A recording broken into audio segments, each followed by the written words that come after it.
E aí, aqui é o Zangado e hoje é dia de trilogias. Jovens, hoje lhes trago uma das melhores trilogias já feitas na história dos games, que mexeu com o S2 de muita gente, a trilogia BioShock. Já sabem o ritual, não vamos enrolar porque o vídeo vai ser longo. Dá uma pausa no que vocês estão fazendo nesse exato momento. Vai lá, prepara um lanche, coisa leve para não engordar. Um casco de canguru chinês ranzinza à milanesa, acompanhado de uma batata palha com guaranazinho ralado, mergulhado no repolho. Acho que já tá bom demais, se acomoda, fica bem confortável e vem com o tio. Quer dizer, com o tio não, né? Mas sim com Andrew Ryan. Zangado? Nunca ouvi falar, é um jogador de futebol? Não. Mas hoje você vai. Sejam todos bem-vindos a Rapture. A man has a choice. I chose the impossible. I built a city where the artist would not fear the censor. Where the great will not be constrained by the small. Where the scientist would not be bound by petty morality. I chose to build Rapture. But my city was betrayed by the weak. So I ask you, my friend, if your life were the prize, would you kill the innocent? Would you sacrifice your humanity? We all make choices, but in the end, our choices make us. Guardem todas essas palavras que foram ditas agora, certo? BioShock é um game single player de tiro em primeira pessoa com alguns leves elementos de RPG e terror, desenvolvido e publicado pela 2K, lançado em agosto de 2007, 10 anos atrás.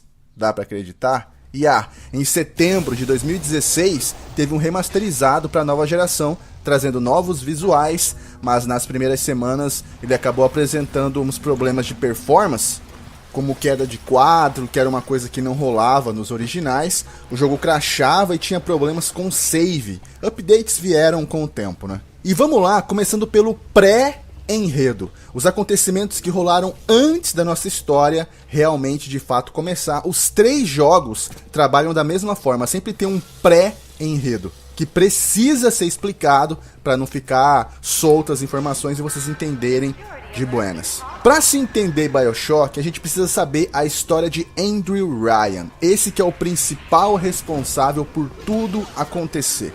A temática da história de BioShock pode incomodar algumas pessoas, então vamos abrir um pouquinho a mente aí para poder assistir o vídeo. Vocês já vão entender o porquê. Andrew nasceu na Rússia, do qual testemunhou a revolução do seu país. Em 1919 ele fugiu e se mudou para a América, pois lá ele acreditava que poderia realizar os seus sonhos. Ele era um jovem muito inteligente, cientista e um grande filósofo.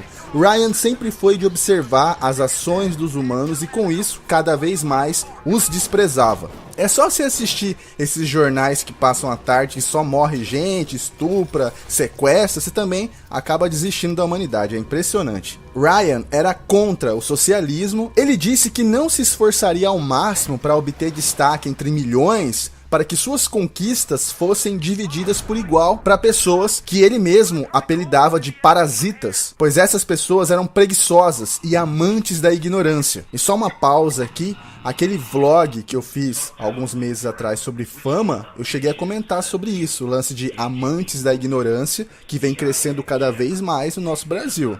Isso é preocupante, tá? Mas continuando. Andrew também era contra o fanatismo religioso e acreditava que a religião cegava as pessoas, porque como a humanidade não era capaz de enxergar que milhares de pessoas foram mortas e ainda vão morrer por causa de religião. A gota d'água para ele foi quando os Estados Unidos bombardeou Hiroshima. Ele, como cientista, ficou horrorizado porque os parasitas, usavam a ciência da forma mais estúpida possível, e com isso ele decidiu fazer algo a respeito. Ryan, na América, se tornou um homem muito rico e usou a sua fortuna para construir o seu sonho Esse que era uma cidade debaixo d'água, onde não haveria deuses, apenas homens. Onde o grande não seria limitado pelo pequeno.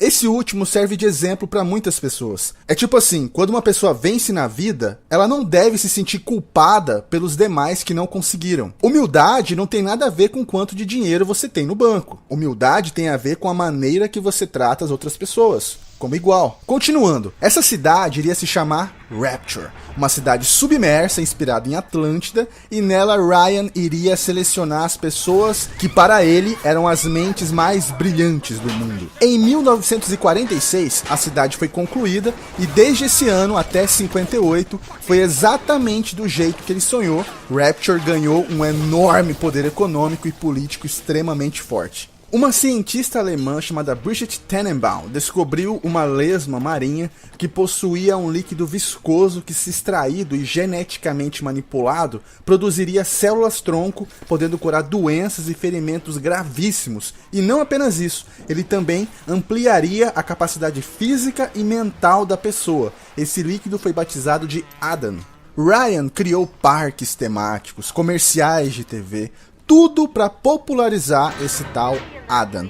Ele que seria a prova concreta que seu sonho era real e que o seu povo era o melhor de todos. A cidade cresceu tanto que os empregos menores eram necessários. Alguém precisava varrer o chão, é ou não é? Alguém precisava recolher o lixo. E como você vai obrigar pessoas com um ego maior que a cabeça a fazer esses trabalhos? E outra coisa, em um lugar cheio de gênios, sempre tem alguém que é mais gênio ainda. Então, pessoas começaram a se destacar. E vocês sabem como são os seres humanos. A inveja começou, a insatisfação começou. E quando aparece um invejoso, sempre tem vários invejosos apoiando. São pessoas fracas mentalmente. Quando isso começou a acontecer, algumas pessoas queriam abandonar a cidade, mas Ryan proibiu todos de contato com o exterior. E aí, filhote, começou a ruína de tudo. A criminalidade começou a acontecer, ninguém quer varrer chão, ninguém quer fazer comida, mas roubar todo mundo quer, né? Uma força da oposição começou contra a tirania de Ryan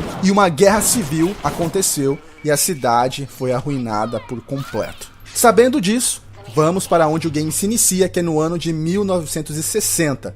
O protagonista se chama Jack. Ele está em um voo comercial sobre o Atlântico e alguém entrega uma espécie de presente com coordenadas. Algo misterioso acontece e o avião cai. Todos morrem, menos Jack, que é quando o gameplay começa. A gente tem que nadar até um farol próximo. Esse primeiro instante é quando notamos pela primeira vez a beleza visual de BioShock. Impressionava muito na época e foi ficando cada vez mais bonito nos próximos jogos. O que mais se destacava era a água. Na época, eu costumava dizer muito nas minhas análises, aquelas dos tempos de câmera, que sempre que eu ia falar da água de um jogo, eu usava BioShock como referência. E outra coisa que eu dizia era assim: a água de BioShock é tão incrível quanto o fogo de Far Cry 2, que se espalhava de forma incrivelmente realista. E a direção de arte? Que cenários são esses dessa trilogia, cara? Que visual é esse? Tínhamos uma cidade submersa nos primeiros jogos e uma flutuante no terceiro, as vestimentas dos personagens, o visual dos inimigos, até das armas que a gente utilizava, tudo bem macabro com aquele ar dos anos 60, sabe? Com aquela trilha sonorazinha de fundo. Impecável, mano. Quando você chega até o farol, adivinha pra onde ele leva? Ah, vá. A gente pega um elevador e quando a gente chega, nós vemos alguma coisa matando um homem. E dentro desse elevador tem um rádio, e um homem chamado Atlas nos chama. Os dois primeiros games, eles quase não têm cutscene. Então todas as cenas de diálogo são justamente por esse rádio que o Jack, no 1, carrega. Atlas foi o líder do grupo rebelde contra Andrew Ryan, e ele diz para Jack que está tentando sair da cidade junto com a sua família, mulher e filho, porém, ele precisa chegar até um certo ponto da cidade para tentar consertar o mecanismo que vai retirá-los dali, e tem a ideia de ser o guia para Jack, por conta dele conhecer a cidade, o convencendo a consertar para todos fugirem juntos, e é aí que o jogo começa, sendo essa sua motivação inicial. Durante o jogo, a gente vai encontrar gravações de outros personagens que viveram juntos com Andrew Ryan, além das gravações do próprio Andrew contando a história mais detalhadamente. O tempo de campanha de todos os jogos é parecido. Em uma primeira jogatina, vai de 10 a 15 horas, depois esse tempo pode diminuir consideravelmente, ainda existem caminhos que não são obrigatórios, uma total exploração dá uma esticada de 5 a 10 horas. E como o jogo funciona? A jogabilidade é um pouco lenta para você mirar, para andar, para pular, não tem uma dinâmica no primeiro game, e no segundo ela consegue ficar ainda mais lenta, mas é por conta do novo protagonista. Já no 3 é os pirocópteros, velho, você já sai pendurando nos trilhos, já cai em cima dos inimigos atirando, usando os poder, é bem mais ágil. Jack possui uma barra de HP na cor vermelha, que é preenchida com kits médicos e também com comida. A outra barra de cor azul se chama Eve. Tem a mesma função dos manas nos RPGs. Não sei se vocês sacaram a referência entre Adam e Eve, era Adão e Eva, onde teria o fruto proibido que destruiria o paraíso. Paraíso que seria o Rapture.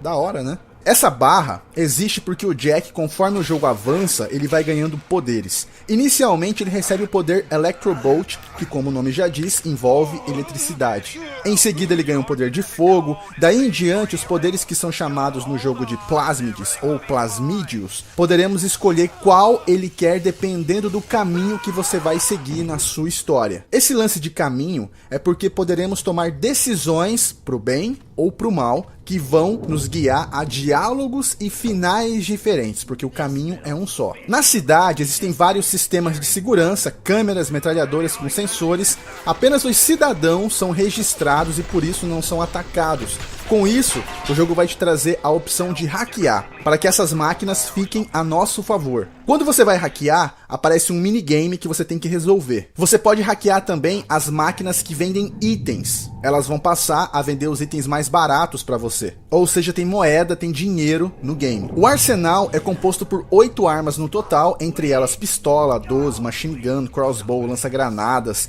e nós podemos efetuar upgrades também nelas. Encontramos uma câmera fotográfica, que se você tirar foto dos inimigos, aparece os pontos fracos deles. Quanto às escolhas do bem e do mal, o que é considerado bom e mal nesse game? Durante o processo de tentativa de fuga do Jack, ele vai se deparar com 2 personagens que são os responsáveis pelo maior sucesso da franquia, pelo menos dos 2 primeiros games, que são o Big Dad e as Little Sisters.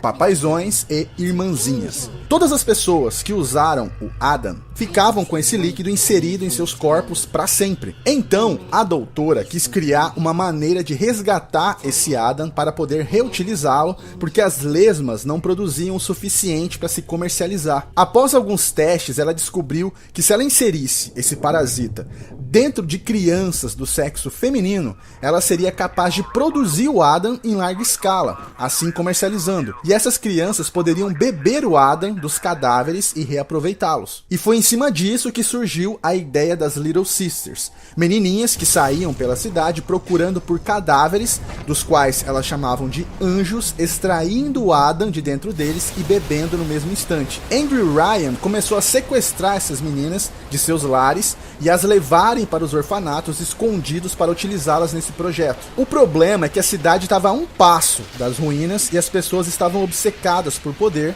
O Adam viciava e quanto mais Adam você consome, mais a sua forma física e a sua mente são prejudicadas, fazendo com que as pessoas fiquem deformadas e insanas. Por conta disso, os cidadãos começaram a caçar essas meninas e matá-las para poder tirar o Adam. No começo, as meninas não queriam obedecer. Elas não tinham coragem de andar no meio de loucos e beber líquido de barriga de cadáver. Qual é? Foi aí então que um outro cientista coreano chamado Lee Soo-chong alterou a mente delas. Elas acreditavam estar andando em um local lindo, mágico, e enxergavam os cadáveres destruídos no chão como lindos anjos. A taxa de mortalidade das Little Sisters estava muito em alta, então o doutor iniciou um projeto batizado de Protector, para garantir que nenhuma menina seria morta mais. E com isso surgiram quem? Os Big Dads, seres humanos que tiveram seus órgãos e pele enxertados em grandes trajes de mergulho. Big Dads emitem sons parecidos com os de baleia e também feromônios que atraem as Little Sisters. A relação de ambos é com um amor paterno incondicional. Ninguém se aproxima de uma Little Sister. Big Daddy morre por elas sem hesitar.